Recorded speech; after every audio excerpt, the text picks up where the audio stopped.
Live. Yeah, I'm live. And I got my mic is working. And as you can see, I actually dressed today. Yeah, after the last couple of weeks, I was just like, I'm just gonna do this in my cami. I don't feel like getting dressed. Yeah, but I have a sweatshirt on, my pink sweatshirt that I've had for some time. One that I actually wore to the Women's March 2 years ago. Right now it's 13 degrees. It's going to get up to 36. It's supposed to actually get up to 45 tomorrow. And Monday and Tuesday, they're saying actually in the 50s. So go figure. Wednesday will be back down below 40. Same with Thursday. And then Friday over 40. Actually, after Wednesday, it's all high 30s, low 40s the whole time. So, I guess you could say we've had our brush with the polar vortex. It got cold here. Oh God, was it Thursday night or Wednesday night? I think it was both nights actually. It was probably, yeah, it was Wednesday night because we walked out of practice and it was like 6 degrees outside. And it was cold. And there's nothing like walking out of a practice where you've been sweating your butt off, and I'll explain that. Where you've really been sweating your butt off, and then you walk outside, and it's like 6 degrees above zero, and everything is just like even more chilling than it normally should be, because all of a sudden it's like, I'm covered in sweat. Drying sweat. Nobody was dripping sweat, but I was pretty sweaty Wednesday night. And today is February the 2nd, playing with my hair here, which is Groundhog's Day. And according to what I've already heard, the fat rodent over in Puxatani has predicted, apparently didn't see a shadow. I don't know how it works. I don't remember if it's what is it? If you see your shadow, there's 6 more weeks of winter. Well, apparently the fat rodent didn't see a shadow and we'll have an early spring. Technically speaking, we've been having an early spring the last 2 or 3 years because of climate change. If you haven't noticed. If you hadn't noticed, it's usually like in the 70s by the time the first day of spring rolls around. Or at least high 60s. I'm sensing the guys who like interpret what the groundhog is saying are all like, if we tell people there's going to be 6 more weeks of winter, they're going to come and chop us up, because the last couple of weeks, people are tired of this shit. So I'm guessing there's a little bit of creative interpreting there. There always is. It's not like the groundhog's coming out and saying, hey guys, no winter. Groundhog probably didn't want to come out because it was cold as fuck. And if you know me, if you follow me, you also know this is my Groundhog's Day.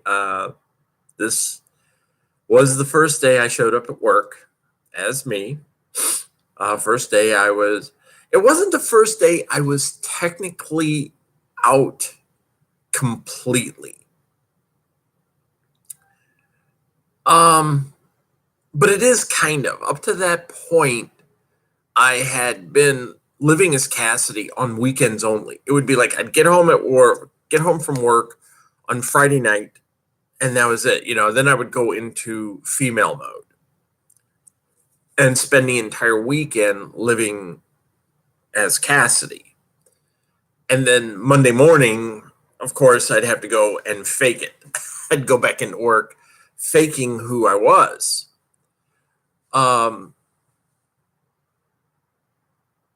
So February the 2nd was the first day I went into work and didn't have to fake it anymore. I just said, this is me. I'm transitioning. This is me. And so that's why I consider February the 2nd really my first full day of transitioning, living my real life experience as I am. Because I didn't have to hide it from everyone anymore. I had been hiding it from people I knew at work. And I didn't have to hide it anymore. And I remember the day was cold as hell. I do recall that. I got up and it was cold.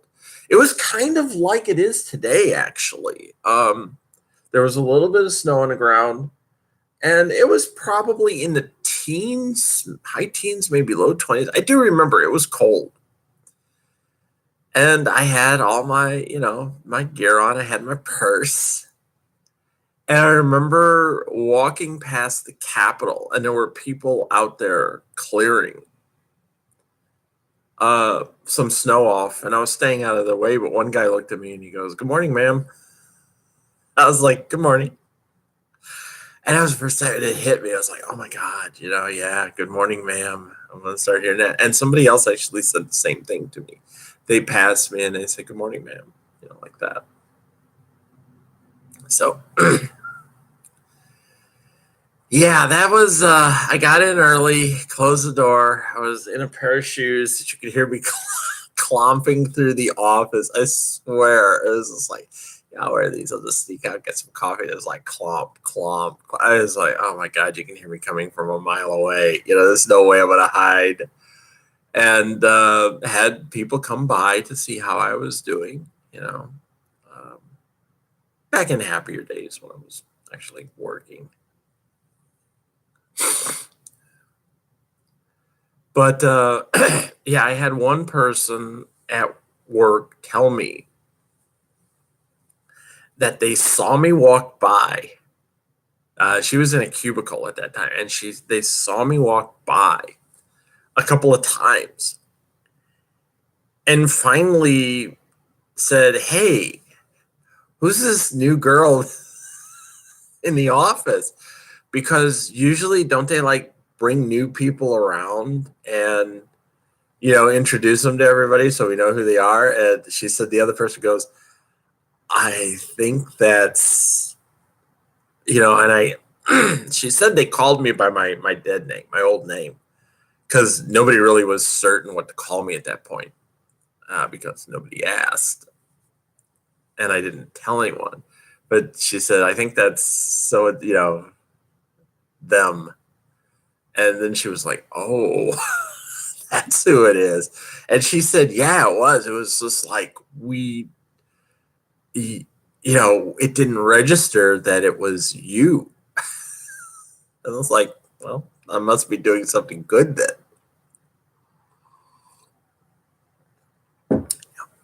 Yeah. So, yeah, this is my 4th anniversary. 4 years, full transition. As I like to say, the groundhog came out, saw a shadow, said there'd be 6 more weeks of winter. I came out of the closet, saw my shadow, and said, I think this womanhood thing is going to be good for me. I'll have to stick with it. And I have. You guys, the ones of you to watch this, you know me. I've said all along, I have no regrets on transitioning. I'm not one of those people that have. It did help me. It helped me be who I am. And as I've stated, any mental issues that have popped up, like depression and stuff like that, are not due to my transition. It was needed. It was necessary, and it has really helped me. Because being who you are is probably the most important thing in the world for every individual. To be the person that you are. And not fake it. I faked being somebody for like 45 years, and longer than that, actually. And it takes a toll on you mentally. It does, and you don't want to do that. So the best thing to do is just be who you are. So any people who may be watching this video who decide they want to transition, I don't know if that'll happen, but really, I stated that once before. I was interviewed on TV during one of the Transgender Day of Remembrances. And I said, it's important for you to come out. You need to come out. You need to be who you can be. And you need to know that there are people there who are going to help you, who are going to care, who are saying, the best thing for you to do is to be yourself. And it may not always be easy, but in the end, it's what you need. Because the alternative is painful. It is. The alternative is full of pain. It's full of depression. It's full of sadness. And I'm not going to lie. Depending on where you live in the country, transitioning can be full of pain and sadness as well. But you are yourself. And you don't always have to put up with that. I don't know how it would have been if I had transitioned in Indiana. It might have been completely different. I'll never know because I didn't transition in Indiana. It's like saying, what would have happened if I had transitioned in the 90s? And one of the things that scared me was what would happen. I wouldn't have been able to transition in the 90s in Indiana. I don't think so. Northern Indiana, I probably just would have been fired from my job right away. They probably would have just said, no, you're gone. And that would have been it. I definitely would have had to have moved. Probably, I don't know where. That's the thing. So, so in many ways today I have a lot of good news to talk about, but I also got some bad news to talk about. So we'll get to those in that order. Good news first, bad news last. Save the bad for last. Yeah. Good news. You know what? I'm going to do the bad news first because I should end on a good note. I'm going to do the bad news first. The bad news is I am completely broke. I received a notification that some of my electronic transfers completely bounced. And when I went out and checked my bank balance, I had negative $29, which means, and that happened like 31st, 30th, I don't remember. Anyway, I've had some people help me out with money. Not a lot, but every little bit helps. I've gotten my partial pension now. So I have some money, and I'm probably going to run out and get some groceries today while I can. I woke up this morning, I began mentally making a list of the staples I'm going to need that could get me through the next 2.5 or 3 weeks. My teammates, some of my teammates are aware that I have no money. And by that means I can't make rent and I can't buy food, can't pay bills. One of my teammates has already offered some food. Another one did the same thing at Thursday night practice. She was like, if you want to, you can follow me home and I'll give you some pasta and stuff like that. And I was like, I have to go see a friend. I had a friend who the last couple of days has been suicidal. Although last night she said she was going out to get drunk, probably have sex with a guy. So I don't know what to do about that. Anyhow, I have, if you're watching this on my blog, I have my coffee link. If you'd like to donate a couple of bucks in my direction, I would appreciate it. Right now, I do not have enough money to cover rent. I don't have, and I haven't been able to pay my internet bill. So, for the first time in my life, I can say I don't really know what's going to happen to me. I know in a few days, next week sometime, I'll get a notice saying you're behind on your rent. And, there is a distinct possibility by the end of the month they'll begin eviction process on me if I don't pay my rent. And right now I can't pay my rent.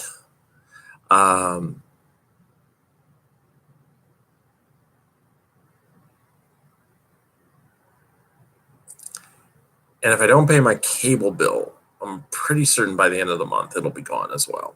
So I really don't know how much longer I can actually come out and talk to people like this, how much more time I'll actually have on the internet. And I've never been in this position before. I've never been in a situation where I can say, I don't know where I'm going to be a month from now. I don't know. Because it is looking dire now. And I admitted to a person the other day that I'm a little scared because I don't want to end up on the streets. But the thing is, you guys know me and I won't end up on the street, which is a scary thought as well. So I really don't know what's going to happen. As I stated, one of my teammates, she's already talked to me. She actually said, if you tell me what you need, I'll bring you a bag of groceries tomorrow to practice. Something to help you out. And it's hard for me to say yes because it always feels like I'm begging. And I've just never had to do that before. I've never had to ask people for help.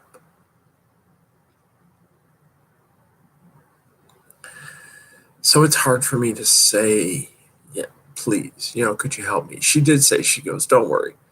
The team has your back. I've already had one person talk to me and say, we have a hardship clause on the team. And if you can't pay your dues, if you can't, meet some of these requirements, let us know and we'll help. And I'm hoping, I don't know, we'll see what happens. I know some of you will say, why do you even bother going to practice then? Because I'm spending about $25 a week driving down to Lancaster for practice. Because right now, that's the only thing I've got in my life. If it wasn't for me going to derby practice, I would be stuck in my apartment 24/7. Because right now, except for derby practice, I don't go out. I can't afford it. I can't afford to go out and just, drive around and do shit. So if it wasn't for going to derby practice, I'd be in my apartment 24/7. I would have no physical contact with other people. And that's not good for you. That's not good for your mental well-being. We know that. We know it's not good for your mental well-being. And I'm the sort of person that doesn't need an mental unwell-being. I haven't been able to write. The depression and everything from the job situation is just, it's gotten me to the point where it's so hard for me to find any sort of reason to sit down and start writing. I can't work it up anymore. I'm fearful that I'm never going to write again because I just don't feel like it. It's like I've gotten to the what's the point. And that's a shame because it's something I love. I really do. I love my stories. I love writing, but I just can't work it up anymore. And I don't know when it's going to return. A friend of mine, her old job, she used to work for the state, is having a walk-in job fair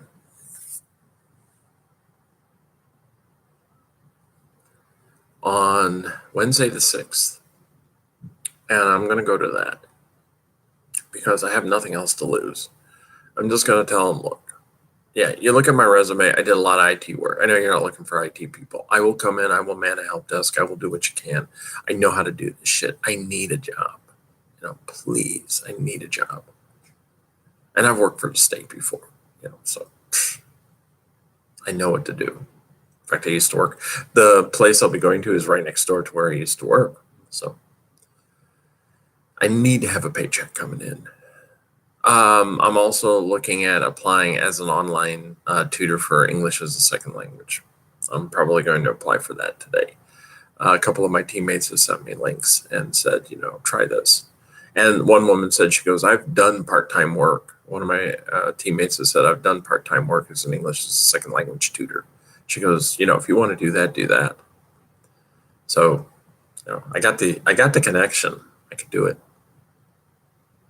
I think that's best. But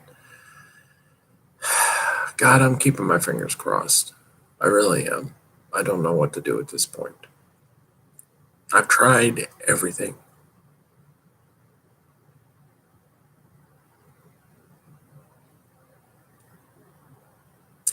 So I will keep coming out here as much as I can.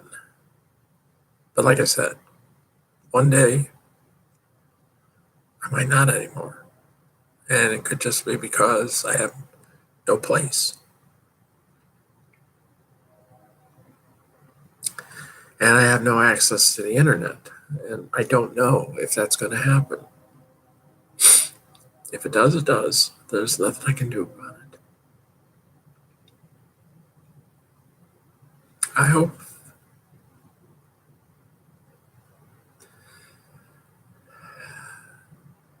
something like that happens.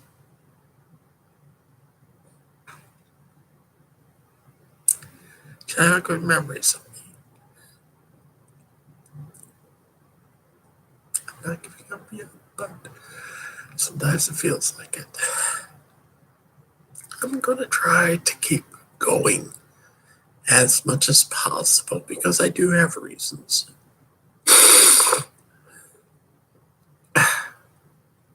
I'm not done yet. But if I should go, please have good memories of me.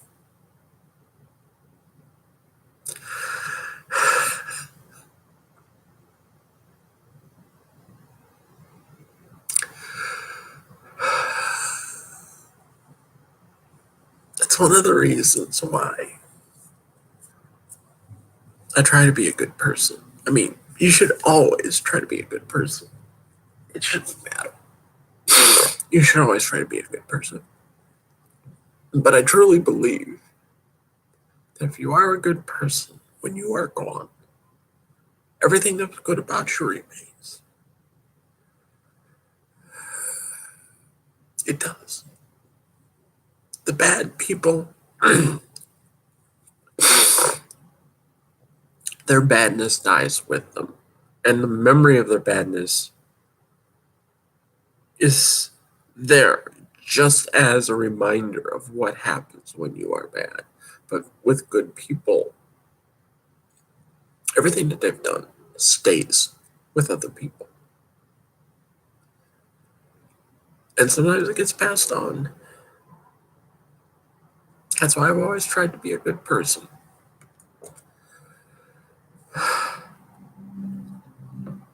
I actually had one person help me out in November, and she gave me a note saying, I wish I could give you the same amount of support that you had given me when I needed help.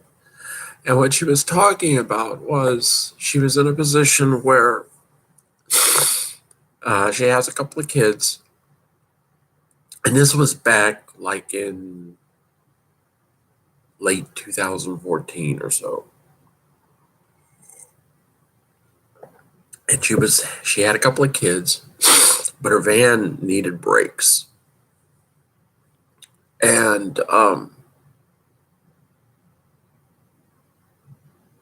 she said, I just don't have the money for it. She says, I don't have any way of getting around. I've got my kids. She says, I don't have any way of getting around right now. during the day, and it's really a pain in the ass. I said, what's it going to cost to get braces? She says, about $400. And I gave her $400. I sent her $400, and I said, go get your brace fixed.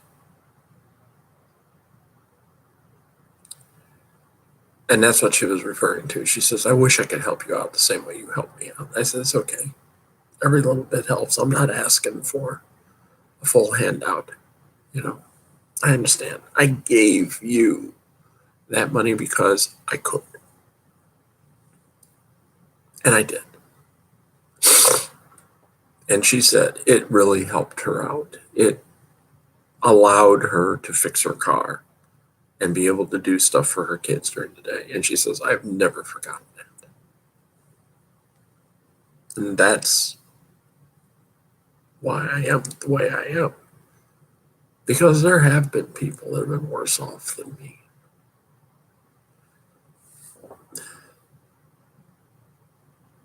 I mean, it was like, I'm at practice Thursday night. One woman's like, well, if you have no money and you need food, I have food. I said, I have a friend right now who's kind of suicidal. I need to check in on her. I was more worried about my friend than I was about myself.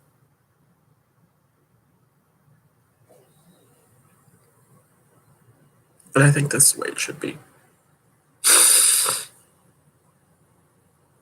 If one of my teammates right now said, I need help with something, I would try to help them. I probably couldn't help them financially, but I've always been that way. I think that's the best way to be.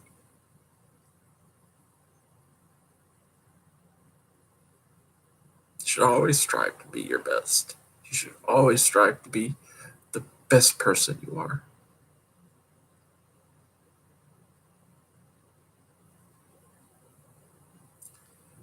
Because that's all we got. When it comes right down to it, that's really all we have.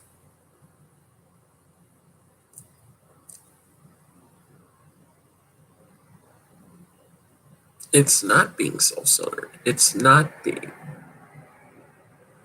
mean and nasty and shitty to other people. It's being the best person you can to help others.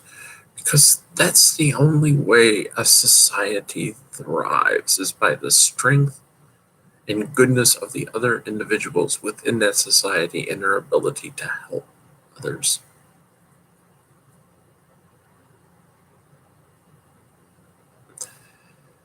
That's what you leave behind. That's really what you leave behind.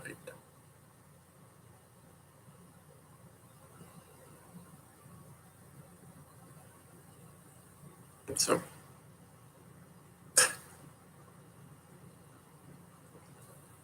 that's the bad news. Got that shit out of the way because I want to end on a high point. And I do have one.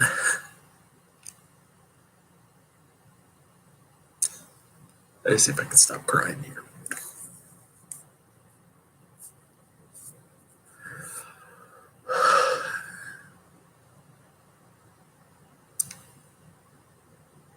And I'm going to make one more point before I move on. No society should ever put any other people in such a position that they're saying, I don't know what's going to happen to me in a month.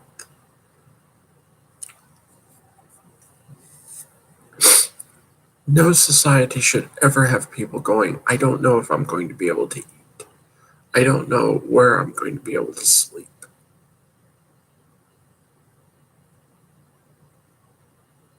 Especially at any age, but I mean, I'm 61 years old. No one should have to be in this position when you're 61 years old going, what the fuck am I going to do next? I have no money. I may not have a place to live.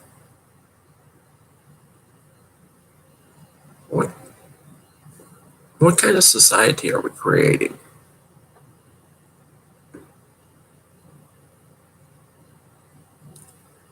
when it's all about casting aside those who are viewed as losers and rewarding those who, are like the modern day smogs of the 21st century, or just like, what was it? I saw somebody say, billionaires are nothing more than modern day dragons sitting on their hoards of gold, you know.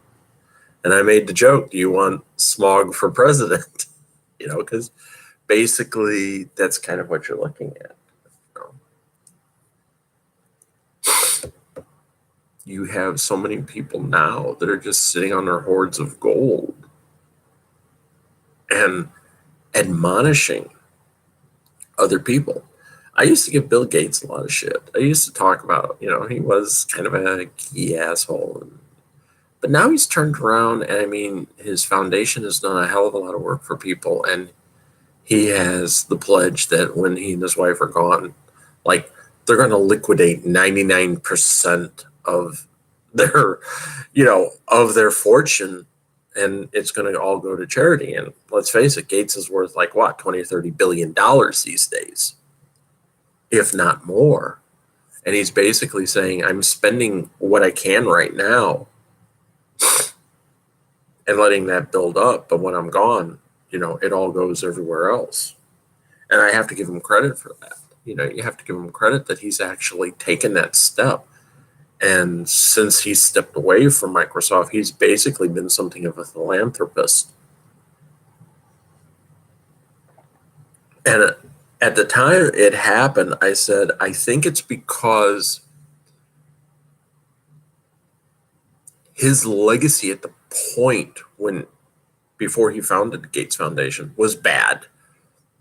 He was seen as the bad guy. And I think it was, I don't want to leave that legacy.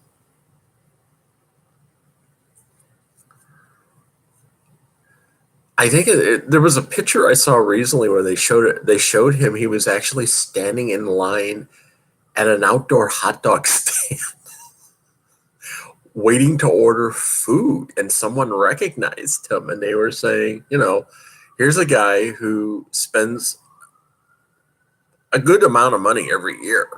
Somebody told me he's spending anywhere between $50 to $100 million a year. Something like $50 million a year on charity. And I said, and here he is standing in line at a hot dog stand waiting to get food.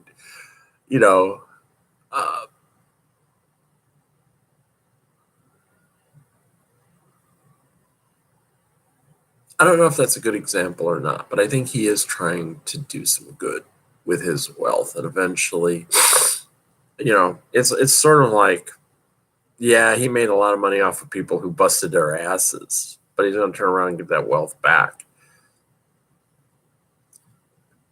It's crazy for me. I mean, if I had that kind of money, I probably would be spending a good portion of it, giving it to charities and whatnot, simply because I could. It's something you should do. But that's it. We need to be better as a society.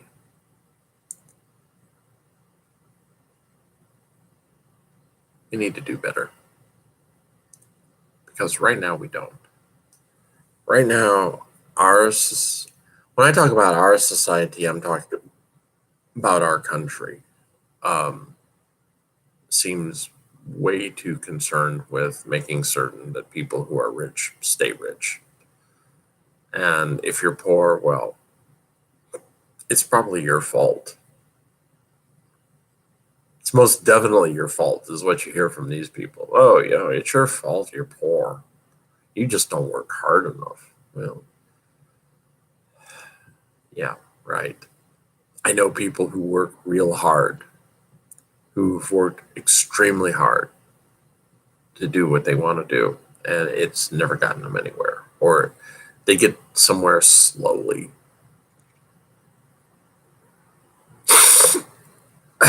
But it seems like these guys at the top who finally, there's the expression, I was born on third base and I think I hit a triple. And there's a lot of people out there like that.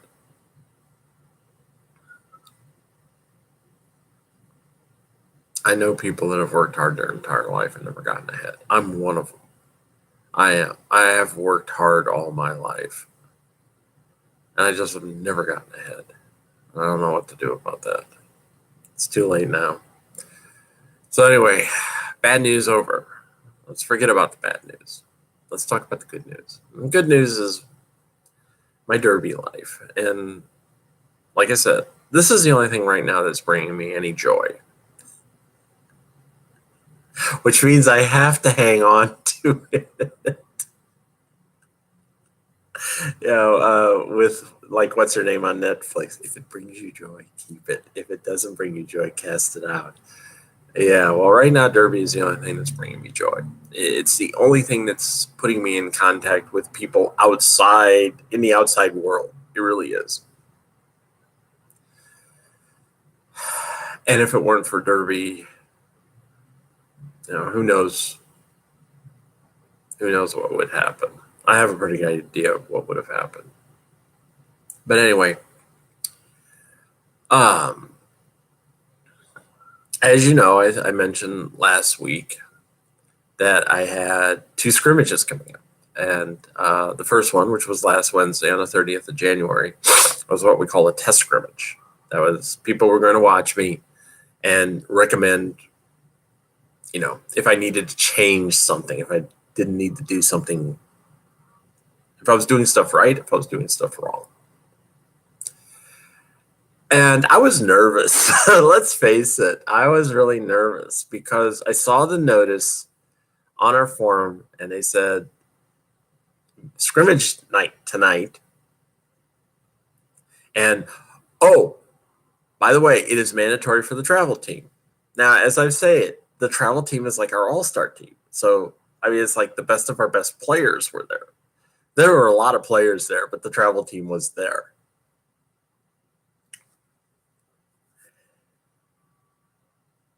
And I had to scrimmage with our travel team.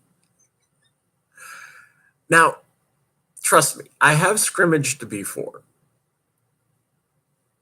But the intensity of play was up. It really was. It was up. And we had 11 or 12 players. We had 11 players on a side. At least we had 11 players over on our side. I was on black. I was on black the whole night. They switched some of the players out. Mostly the travel team. They wanted to switch them out to see how they were working together with different pairings. I stayed on black all night. Because they don't need to see I'm working with the travel team. I'm not going to be a member of the travel team. But we had 11 on each side, which meant you were pretty much guaranteed to go out, do one jam. A jam is a 2-minute segment of the bout where you're able to score points. That's what it is. So you go out, you jam for up to 2 minutes, and then you get a 30-second break while everybody swaps out, and then you can go again for up to 2 minutes. It's intense. So I actually, did I go out? No, I went out on the second one. I went out on the second jam, and I blocked. Most of the night, I was a blocker. Most of the night, I had my butt on the line. I was down low. I was pressing hips with whoever was next to me. Yeah. And doing my best. And I could actually, a couple of times I did really great. I would hear, oh, great. That was a great move, Cassidy. You did really good. But it's like, oh my God, it came at you and you had to be ready. I was just like, once I got out there, I was not that nervous. Once I actually started doing the things I had to do, it's just that training takes over. It does. The training takes over and you know exactly what to do. At one point, I was out there, and I was on the outside of the line, and Dash was actually next to me, and they're trying to hold. She and the blocker on her outside were trying to hold the jammer, and I was actually doing something that they had taught us was you can get in there and push on their hips to hold them up against the other player so that that seam doesn't break. And that's exactly what I was doing. I was just leaning into her with my hand on her hips, to hold her stable in that position. And then when the jammer came my way, I just got down and got a block into her. And I actually did. I made some mistakes. There was one point where I didn't keep up with the pack, and one of my teammates, she said, you were lagging behind, and I said, yeah, I know. I said, I'll try not to do that again. It was pointed out that I once again got tunnel vision, and our jammer got held up in the pack, and I kept trying to get the jammer out. And in doing so, I kept the pack with the jammer,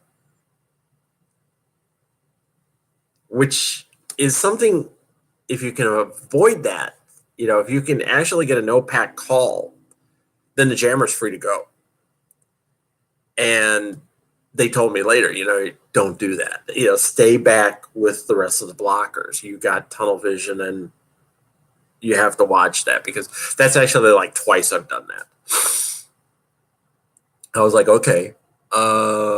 I was told at one point, they said, you kind of grabbed onto me again, but the input that came back was, at least you're not grabbing like you used to. You get that death grip. She goes, I was told it's like your grip has really lessened up, but you need to watch that. And I said, okay, and that was really about the worst things that I did. I got knocked down a couple of times. I fell behind a couple of times. It's going to happen. Being a new player with a new team. And there were things that were going on. They'd start talking about things that they did. And I'm kind of like standing there. And then finally, at one point, the three vets I was with that I was going to go out with, they're talking about what they're going to do. And I go, okay, hold on. What do you mean by that? Because I have absolutely no fucking idea what you're saying. And so then they like real quick, they explained it to me. And I was like, okay, I got it. I said, because you got to remember, I don't have any idea what the hell you're saying. I don't understand this nomenclature. Tell me what to do. And there was even one point where we're talking about what to do during a power jam. And a power jam is where the opposing team's player goes into the penalty box. So for 30 seconds, you basically have full offense. The three blockers and the pivot can play offense for the jammer, which means they can like block the other blockers to let your jammer get through. And it's an opportunity to score as many points as you can. And we have a specific setup on how to do that. And one of the things that we do is somebody keeps an eye out while you're doing this. One person is supposed to keep an eye out to notice when the opposing jammer in the penalty box. When you're in the penalty box, you sit for 20 seconds and then you stand for the last 10. So it's like keep an eye on the jammer to see if they're standing. And I said, I will be the person who keeps the eye on the jammer because I have the least amount of experience when it comes to running an O on the other team. So it makes sense. I can watch the jammer. And you'll hear me. They said, are you going to be able to tell us the jammer's steady? I was like, don't worry, you will hear me.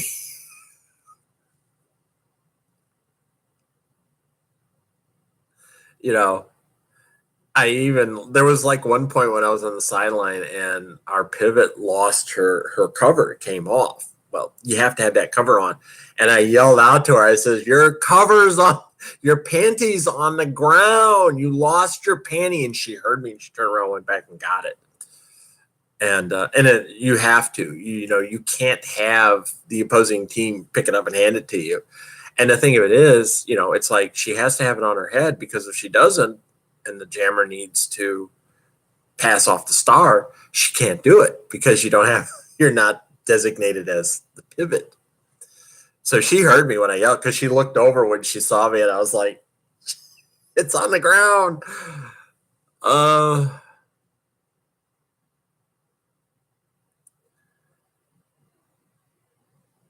It was interesting because back when I was with my other league, back when I was with Hard, I would go down and watch Dutchland play when they had home games. And I have a thing normally when I go down, I always sit like right in turn 4, right behind the jammer line, so I can watch the action when it takes off, because I like to watch and analyze what's going on.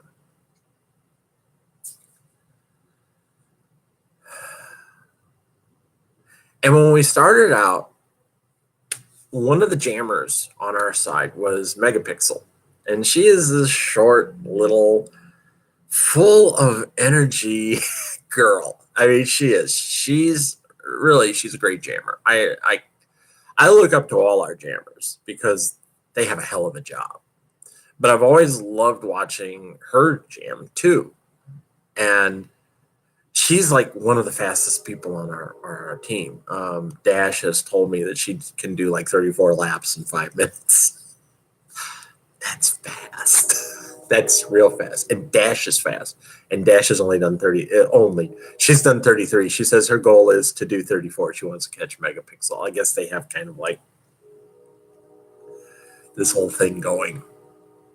So anyway, I actually told Megapixel, I said, my fear was I was going to have to block you. I didn't think my fear was I was going to have to block Deadpool or Dash, which is even worse. But it was like, I know how, Juki, how quickly she can move from side to side, because I've seen her do it. And I said, it really was my fear I was going to have to block you. And she was laughing about it. And I was like, no, seriously, I said, you can't imagine how many times, I said, I've watched you guys play so many times before joining the team. And I said, I know how this goes. So I didn't have to block her for the first half. And then at halftime, they switched out some of the players. And she was one of the ones who went over to the red team. We have our colors are red and black for Scrimmage. So she goes over to the red team. So I did have to block her. And it was just like a blur. I mean, it really was. I did block her. She got around me a couple of times. I blocked all the jammers. A couple jammers got around me. Jammers got around the vets too. So, I don't feel too bad.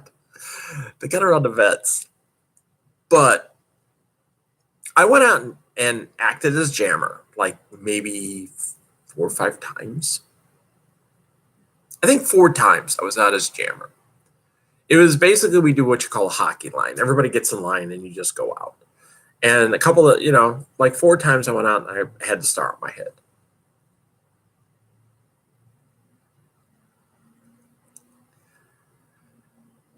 And one time I go out during the second half, first time I go out as jammer. I did it twice before twice before halftime and twice after halftime. That's how I actually did it.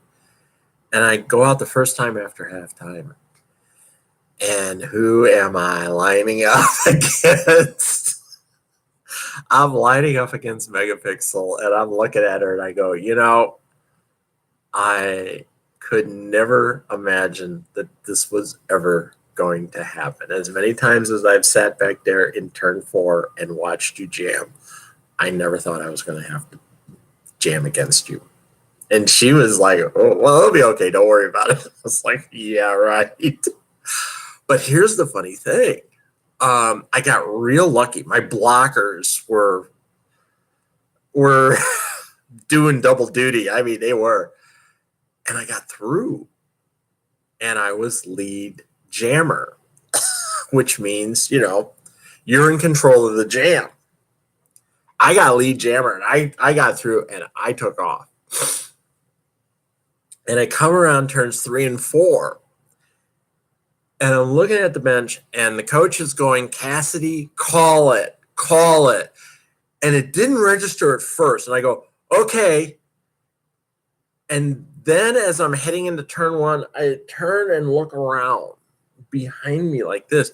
And here comes Megapixel flying. I mean, she is just going full on. So, she can do a lap, literally 3.5 seconds faster than me. And I can do a lap in 11 seconds. So she's basically, when she turns it on, she can do a lap in 7.5 to 8 seconds.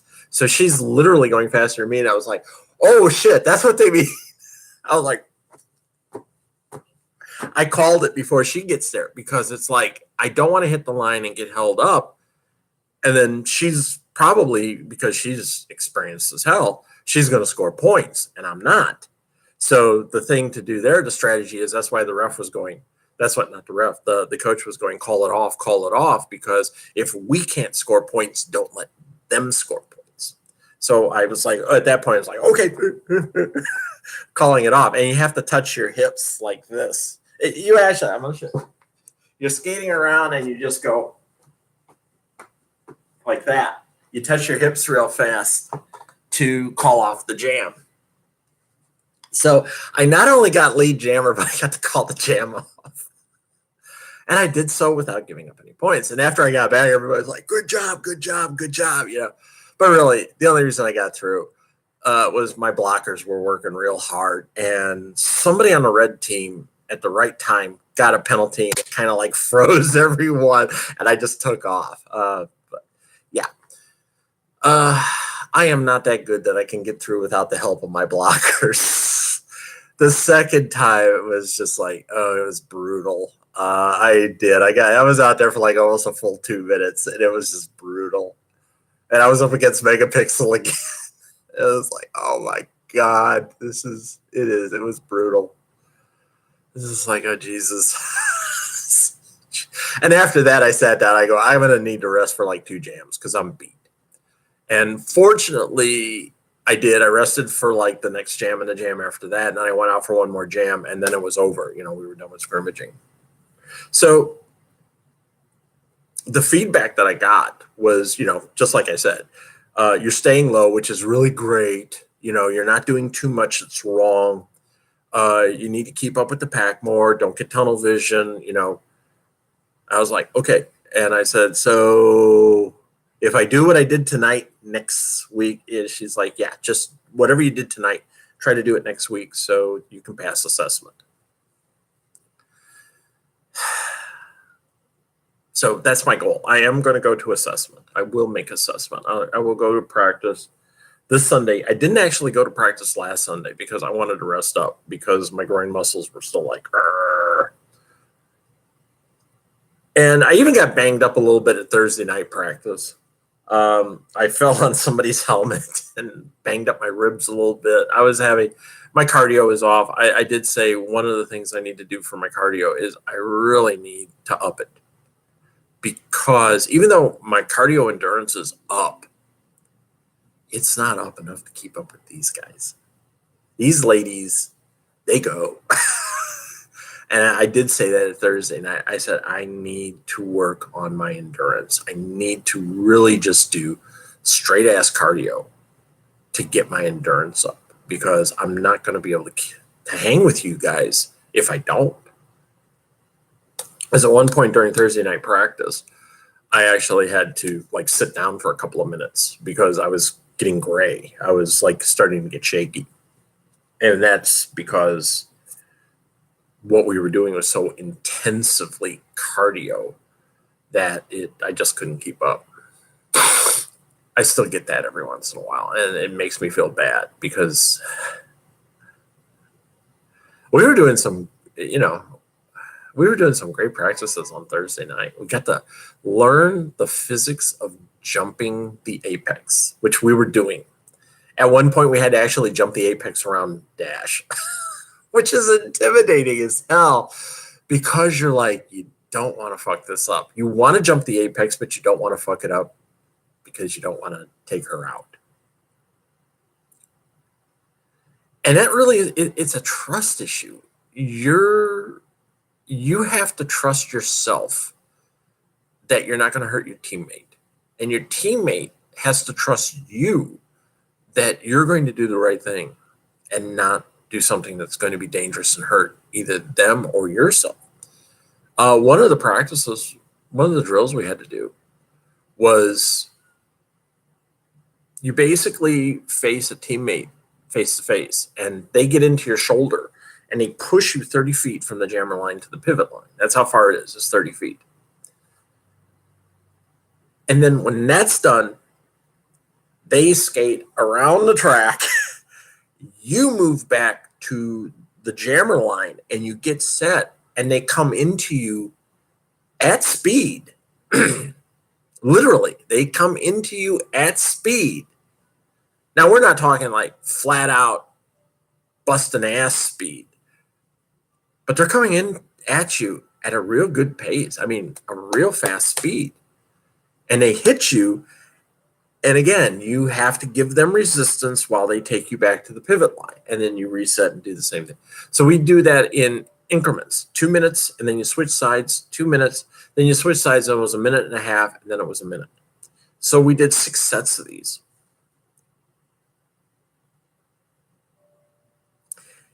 And I was with Venom, and we got to the point you'd see her like tap her shoulder like this to let me know what side she was going to come in on, so I'd be ready for it.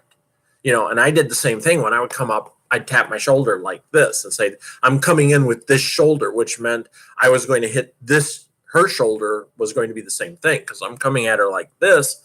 She's down, so we're going to impact on these shoulders.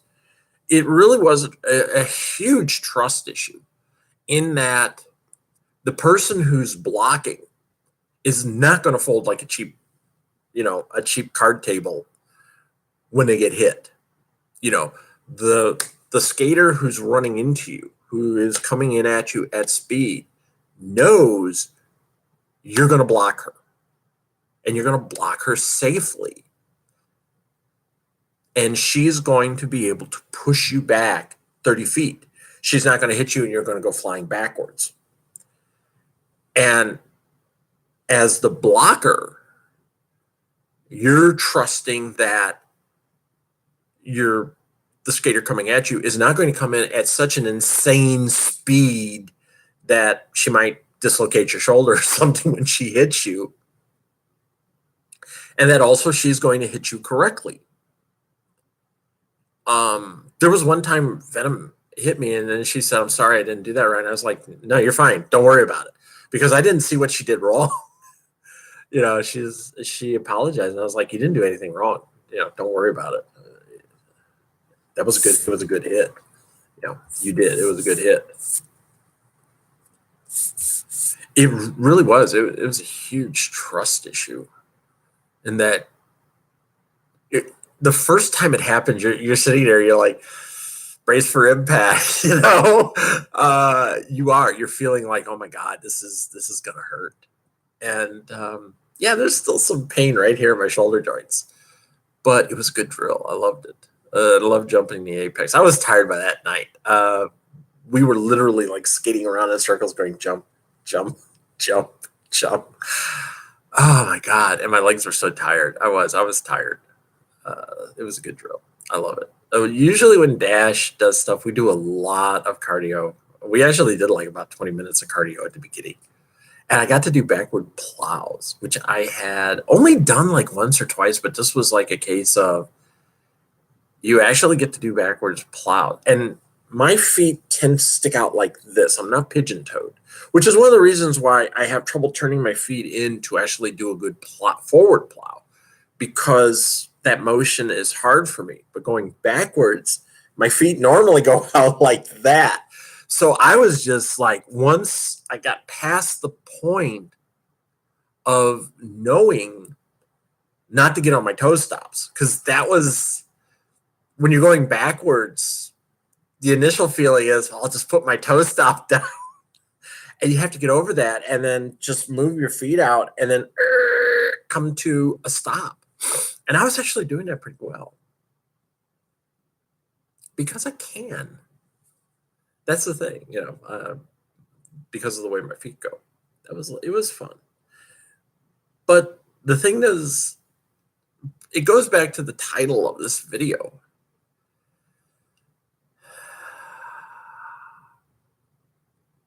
When I passed tier 2, not tier 2, when I passed tier 3, which I did on the 20th of January,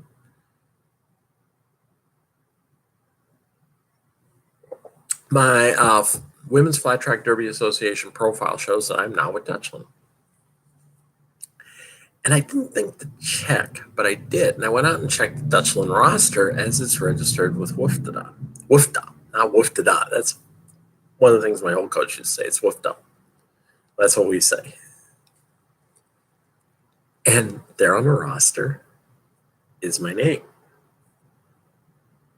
But it's not my name. It's my Derby name. I am actually, for the first time, registered on a team roster under my Derby name. And I have said for a long time, when I get a chance to use my Derby name, I will tell you what it is. I have been told that if I pass scrimmage assessment on the 6th of February, and I'm pretty confident I will. I'm not 100% confident.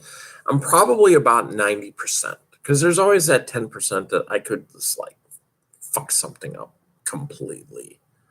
And they'll say, we think you need more experience before we let you go out there. But I'm about 90% sure I'll pass. And that's just me. Something could happen. I really won't know until after I do the scrimmage. So I won't know for sure. I'm just saying, based on my feeling, I think I'll pass. And I've been told, once I pass scrimmage assessment, that's basically it. I am ready to move up. I will be cleared to scrimmage outside the team, and I will be cleared to try out for a team. And it also means I can start using my Derby name publicly. I'll sign in as my Derby name. Because I'm this close to it. I mean, this is the closest I've ever been to being able to use my Derby name. I am certified with WFDA. I've passed my minimum required skills.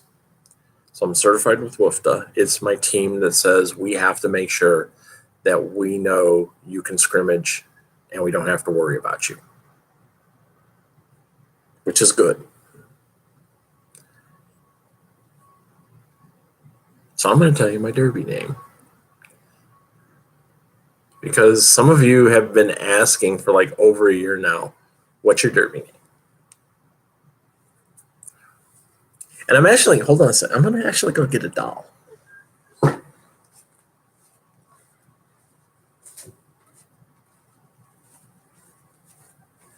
This was made for me by a friend last year. And as you can see, she's wearing my old league jersey. She actually made this doll for me. She's also a mermaid, as you can see. But you take the mermaid tail off. Come on. There we go. And you can see she's wearing skates, and her laces are untied. Got to tie those laces. She's wearing skates and knee pads and fishnet stockings. and elbow pads and a helmet. She's not wearing wrist guards, but I'm not going to hold that against her. And she's wearing glasses. She's a little dusty. I got to dust her off. But yeah, this was my friend Marie Eisenhower. Lives about an hour north of me, made this for me. And she says, this is me. Because wearing glasses. Although I don't ever wear glasses when I'm scrimmaging. But she said, this is me. And the thing is, on the back of my jersey is my jersey number, my jersey name, and my derby name. She did tell me she'll make a new jersey for me. I don't know how the hell I'm going to get this off, though. But she did tell me, she says, I need to make a new jersey for you because I'll get a new jersey with Dutchland. But on the back of this jersey is my derby name and jersey number. And here it is.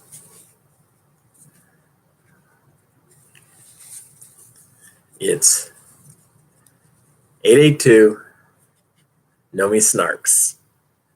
That's me. That is my name. Hello. I am Nomi Snarks. What the hell does that mean? Nomi Snarks is my number, name, and 882 is my jersey number. And there is actually a story behind that, and I'll do it real quick here because my chair keeps going down. This chair is broken too. There we go. Nomi Snarks is a takeoff on the name of Nomi Marks. Nomi Marks was a character, or is a character, in the no longer running series Sense8, which was on Netflix. It was a series put together by the Wachowskis and by J. Michael Straczynski, who did Babylon 5. And it's one of my favorite shows. I mean, if you know me, you know I raved about it. I cried over it, everything else. And Nomi Marks is a transgender woman. She's played by Jamie Clayton, who's also a transgender woman. And Nomi is a transgender lesbian computer expert vlogger. And gee, I'm a trans lesbian computer expert blogger. So right off the bat, here, I'm having trouble with my chair. Right off the bat, I identified with her. I mean, there's just no getting around that. I identified with her fully. And some of the things that she's talked about, especially in the first season, would hit me profoundly because it's like, oh my God, you know, those are like some of the feelings I've had. When I recapped Sense8, I talked about a speech that Nomi makes at the beginning of the second episode. And I actually got a comment back from J. Michael Straczynski, the writer on the show, one of the producers and the creators of the show. That's my chair is going crazy. Which is probably my proudest moment, you know, to actually get that kind of feedback from the person who actually wrote about the character I'm talking about. So I instantly identified with her. And I always felt that your derby name should reflect who you feel you are. You can make it cute if you want, but that's who I wanted to be. I wanted to be like Nomi. I had always said, Nomi is the person, if I could have transitioned in my 30s, that's the person I would have been. Snarks, why? Well, for one, I'm snarky. I got a big mouth, which at times has gotten me in a lot of trouble. Considerable trouble. Also, not so much of late, but I am one of the writers on the Snarking Dead, the site that Rachel Simbakis and I kind of started. She really did more to it than I have, and I haven't been putting in as much as I used to. But yeah, I'm part of the Snarking Dead. So Snarks instead of Marks, it fit me perfectly. And I've even had a couple of people say, yeah, it is you. It is. We know you. It is kind of you. And one of the things that Nomi has is that in the TV series Sense8, she's connected to 7 other people mentally. She has a connection to 7 other people, which allows her to not only talk to them from anywhere in the world, but she can actually use their skill sets to help her out. She was in a situation where the police were getting ready to arrest her and take her in, and one of the people she's connected to is a Chicago cop, and he was telling her who to identify with, what to do, and then like, this person is coming to grab you now, take action. She was also connected to another person, Sun, who knows martial arts, who then proceeded to use her skill set to let Nomi kick these guys' ass. And then she took off and had to escape in a car. Now, Nomi doesn't know how to drive, which is the same with Jamie Clayton. Jamie Clayton doesn't know how to drive. She doesn't drive. But she's connected to a guy in Nairobi, Caiaphas, who is a driver. He's a bus driver. And he's like, let me handle this. And that's, a perfect example of, she used 3 different sets of skills from other members of her, what they call a cluster, to get her out of a situation. I kind of look at myself as the same way. I have skills that I can loan to my teammates. And at the same time, my teammates have skills that I can use. We're part of a cluster. And while each individual is strong, we're stronger together because we can use our skills to help the others. We can impart our skills to them. So in a sense, it really makes sense. And the number 882, Nomi was born, as were all the other members of her cluster. They were all born simultaneously, actually, on August the 8th, 1988. 8888. Now, when you commit a penalty, they call out your number and they'll call your jersey number, the jersey color, and then they'll call your number. So in my case, that would be, if I'd went with 8888, they would have to say black or red, 8888, and then they would tell me the penalty and tell me to go sit down. But if you've got the refs going, black, 8888, oh, they're going to go nuts. And you really don't want to lay that on your refs. So 88, August the 8th, twice is also 88. It's 88 twice is 8888. So 882 comes off the tongue a lot easier. It's a lot easier to say red 882. It goes faster. I wanted to make it easier for the refs. So there you go. So it ties back to Nomi's birthday of 8888. 882. 88 twice. So see, I got it all laid out. I know it. So that's me. That's my other name, Nomi Snarks. Skater for Dutchland Derby Rollers. And I hope one day soon to be a player. And if I pass scrimmage assessment, in 2 weeks' time, I could actually be playing at Battle of the Freshies. I know there's a lot of people, some of you watching this are probably going to go, if you have no money, why are you going to do this? Because it's something I've wanted to do. It's the only thing right now that's bringing me any joy. And it is a goal that I have had ever since I got into this like a year and 7 months ago. And even if I don't have a dime to my name, I need to see this out. I need to take this dream all the way. I have to.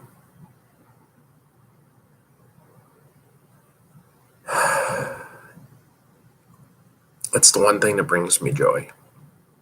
And it's the one thing that's keeping me going. And it's the one thing that is actually helping keep me alive. And I am going to see it through to the end. And I am going to see it through to the end, as Nomi. I am going to do this.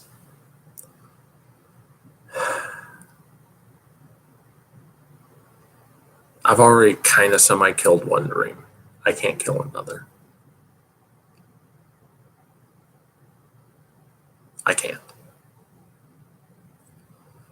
Because if I kill this second dream, I may as well just give up on everything.